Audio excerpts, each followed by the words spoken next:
You are the richest man in Chang'an. Your counting houses in the Western market hold 40,000 strings of bronze cash. Your ships at Guangzhou unload frankincense and ivory from the Abbasid Caliphate. You lend silver to prefects and collect interest by the full moon. But you cannot wear silk outside your compound, not a single thread. The Tang Code prescribes bamboo beadings for merchants who dress above their station. You have the gold to buy a street. You don't have the blood to walk down it. This is Tang Dynasty China, and the rules here will make you question everything you think wealth is supposed to mean. Level 1. The Farmer. You are one bad harvest away from losing everything. That is not a metaphor. That is your life. You are a farmer on the Guanzhong Plain, west of Chang'an. And before you feel sorry for yourself, the Confucian order officially ranks you second in the empire. Scholars first, farmers second, artisans third, merchants last. The state calls you the foundation of civilization. Every spring, the village elder announces the new agricultural code from the throne. The emperor prays for your harvest. You are a tool, but a sacred tool. In practice, you owe the state 3 things every single year: grain, cloth, and 20 days of your body on whatever the government decides needs building this season. If you can't give the 20 days, you pay a fee. If you can't pay the fee, you fall into debt. If the debt compounds, your land gets reclassified. Someone with connections buys it, and now you farm soil that used to have your family's name on it. One drought, one conscription letter, one bad yield. That is the entire distance between owning your life and becoming someone else's labor.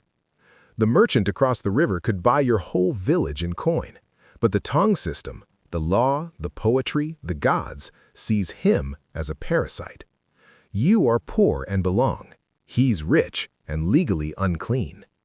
You are still one season away from someone else's future. If you think this is unfair, wait until level 5. Level 2. The Merchant. Now let's talk about you. You are the wealthiest person on this street, possibly in this city. Chang'an in 850 AD is the largest city on Earth. 1 million people. The Western market alone has over 200 categories of shops. The entire known world passes through this marketplace, and you are at the center of it. Your lead accountant drops 400 bronze coins on your lacquered table at sunrise. That is one morning's interest on a single transport loan. You wake up and you don't check the price of grain. You check the river levels, the caravan routes, and who the new prefect's son-in-law might be. Your home has a courtyard, a pond, and a cook. Now here is what none of that buys you. You cannot wear purple. You cannot wear crimson. You cannot wear silk outside your walls. You cannot ride a horse through the city center. When an official walks past, you step to the side of the road.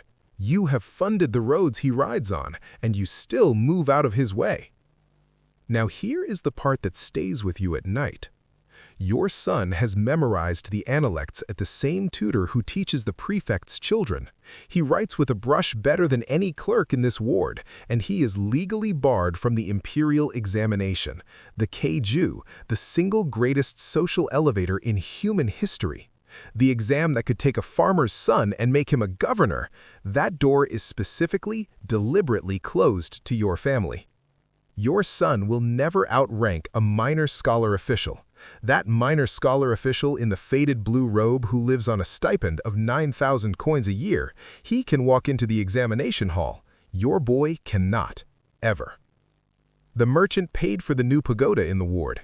He was invited to the prefect's banquet as a gesture of gratitude.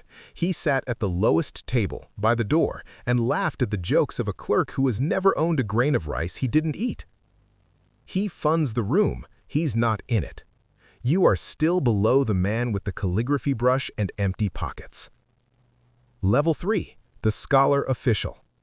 This is where things actually change. You passed the Jinshi examination, 2% pass rate. You sat in a cell the size of a closet for 3 days. Essays on governance, on poetry, on the classics. One scoring official's judgment, 30 years of your life determined. You passed. Your robe is light green, the lowest official color, Rank 9 of 9. Your salary is 10,000 coins a year. The salt merchant earns that in 2 good weeks. But your silk is deep blue. The legal code permits only officials to wear rich colors. The merchant is legally restricted to undyed hemp, the color of dust. Your pelican cuts through the main avenue. His wife uses the side alley.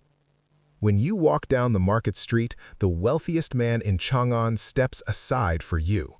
Not because you are rich, because you are real. In this empire, the exam made you real. At the state banquet, your seat is above men who earn 20 times your income. The silk trader stands at the wall. You sit at the table. This is the inflection point. The gap between you and the merchant is not money, it is standing. And standing in Tang Dynasty China is not bought, it is passed through a single exam that filters 2% of everyone who tries. As you rise through the ranks, your robe shifts. Green becomes blue. Blue becomes crimson. Each color change opens a different door. The doors above you right now are still closed, but they are at least visible. Which level do you think you would land in? Drop it in the comments right now. Level 4. The High Official. 3rd rank, Crimson Robe. 22 years inside the machine. Prefect of one of the great circuits of the empire. Grain, conscription, judiciary, canals. When you travel, the road clears. Your compound is 3 courtyards deep. Library, garden with a viewing pavilion. A cook trained in court cuisine. Fergana wine at your table. At your poetry gatherings, the writers who will become literary classics compete for your approval. You do not go to the parties. The parties happen because you agreed to attend. But every man in the room has done the math. You have been in the same formal hall as the emperor twice in your career. Both times, you were positioned at the back. There is still a level above this, and everyone in the room has counted exactly how many steps separate you from it. Level 5. The Emperor. Son of Heaven. The Emperor doesn't have money. The Emperor is money.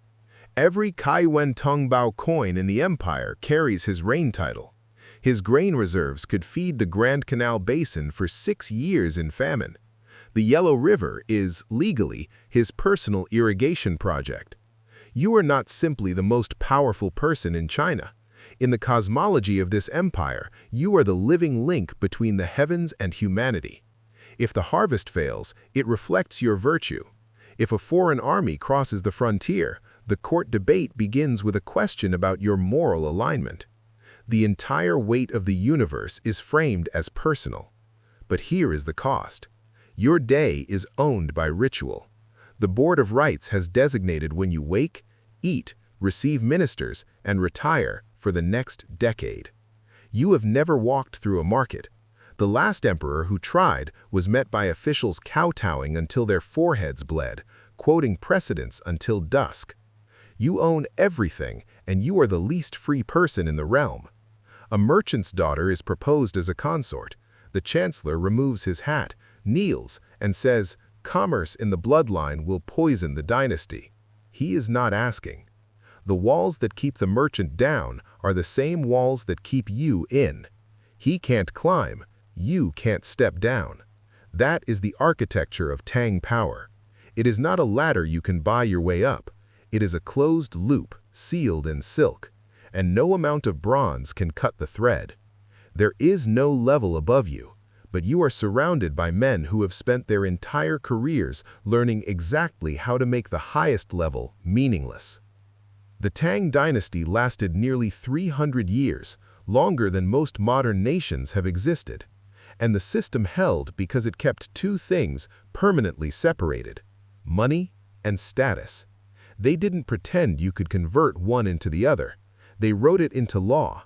They put it in poetry.